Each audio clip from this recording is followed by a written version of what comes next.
From WBON TV News. This is Pepsi Zero Sugar. Zero sugar, 0 calories, but max Pepsi taste. It's okay to get emotional. We know just how you feel.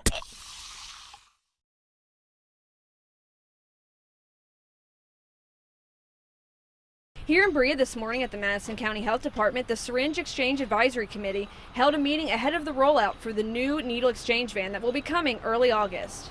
The program's been in the works for years, and in 2 weeks, the van should be seen at Madison County Health Departments in both Berea and Richmond, handing out needles for exchanges for drug addicts. We talked to Communications Manager with the Health Department, Jim Thacker, about what to expect with the legalities of this and what the public needs to know about this new program. The General Assembly a few years ago passed a bill which allowed specifically health departments to set up a syringe exchange program to help address the opioid epidemic that we have in Kentucky. Public health's role is to help to prevent the spread of bloodborne diseases that are often spread through injections of illegal drugs. And so we have the legal right through the KRS statutes to establish a syringe exchange program. The way that process worked was that we had to get the approval of the fiscal court, and once the fiscal court gave us approval, then we had to get permission from the 2 cities, Berea and Richmond, in order to operate within city limits.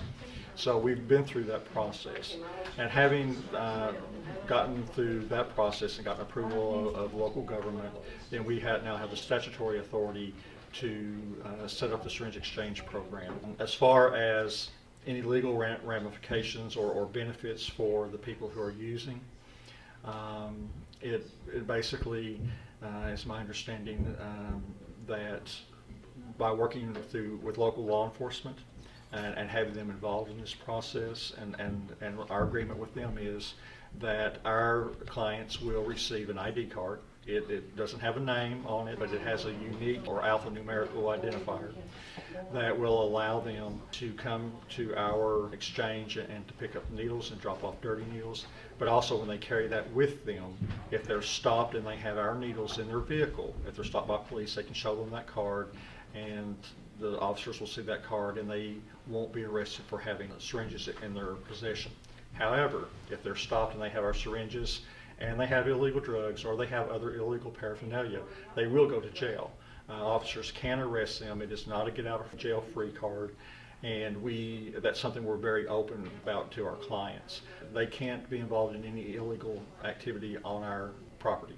If they are involved in illegal activity, then we have a legal obligation to call law enforcement.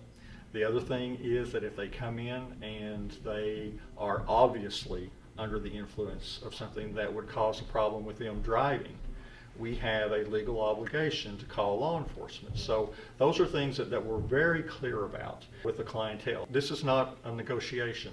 They accept the terms of the program or they can't use the program. Those are some of the things that we've looked at working with law enforcement. We also are working with the Public Advocate's Office to help promote the program. We hope to work with the County Detention Center. We understand that may put some of them off, but at the same time, we're not willing to put the general public at risk. In Berea at the Madison County Health Department for WBON TV, I'm Marisa Hempel.